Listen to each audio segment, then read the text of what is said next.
If you've made it to day 90, a couple of things are probably true. Some things feel easier now. Some things still feel messy. And you might be tired in a way coffee is never going to fix. That doesn't mean you did this wrong. It means you've been doing it, and it's hard. It's hard to fix something that was either broken, you thought beyond repair, or was just a cluster. It's hard. Day 90 isn't about pushing harder. It's about making sure the progress you've made doesn't disappear the second you step away. Sustainability isn't about how much you can endure. It's about how the work is designed. This is a point where a lot of good shelter leaders accidentally become the system. And I am very, very guilty of this.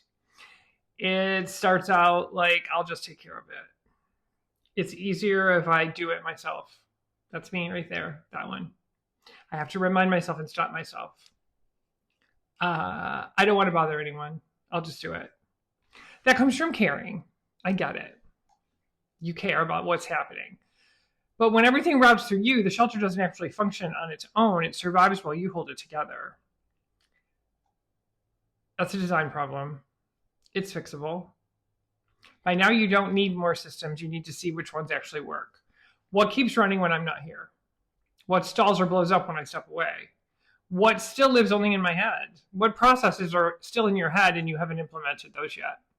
If a process only works because you remember it, oh wait, I remember, let's do it this way. It's not part of your system. It doesn't mean you failed. It means you have information instead of guesses. You just need to get that information from your head to the rest of the team. Tweaking things at this stage is normal. That's leadership, not backtracking. If this part is very uncomfortable, so I'll say it plainly, there are probably things you're still doing that you don't need to be doing. Not because no one else is capable, but because you've always done them. Or it feels safer, or no one asked. I have an example. Been there 10 years. I was still looking at the vendor bills from the veterinary vendors, our suppliers, vaccines, heartworm, medicine, all the things. And I was going into our accounting system and categorizing those bills. That is not a director level job. I turned that over to the veterinary manager and said, here you go. It was hard.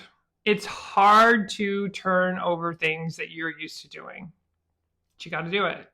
Leadership is not about controlling outcomes. It's about creating clarity so others can step in and do it. If every decision needs you, you haven't built standards, you've built dependence. Letting go isn't neglect. It's hard, I know, but it's how you protect yourself and the team long term. Sustainability requires boundaries, not dramatic boundaries, but practical ones. That means saying no to things that sound good but don't actually help. You don't have to improve everything. Some things aren't broken. Not piling new initiatives on top of fragile systems. You're just now getting things working correctly. You don't need to start something new. Let's make sure everything's running well before we dump some new promotion on it. Protecting your staff's energy instead of constantly asking for more. Just like you need to protect your own energy, you need to protect the people who work for you. Not everything needs to grow. Some things need to just settle. Calm systems beat constant change every single time. It's okay that everything runs the same way every single day. That's the goal we were shooting for when we started this little 90-day project. 90-day isn't an ending. Day 90 is not your ending point. It's a reset point. You've moved from reacting to stabilizing to building something that can hold its shape. Under this video are your 90-day action steps. Do those before you make any new plans or add new projects. Leadership that lasts doesn't look impressive from the outside. It looks steady, predictable. You want your systems in your shelter to be predictable. You want when an animal control officer comes in from a county or a city that contracts with you to know what the process is. And you want your veterinary staff to know what the process is, your kennel staff to know what the process is, your front desk person to know what the process is, so that every time that animal control officer comes in, they know this is what's going to happen. And that makes them feel confident in coming into your shelter. They want to work with you. We have that, and it's very important, and it took us a long time to build. It's a good thing. You don't have to carry everything anymore. By now, your staff should be seeing what we're working toward and where we want to be.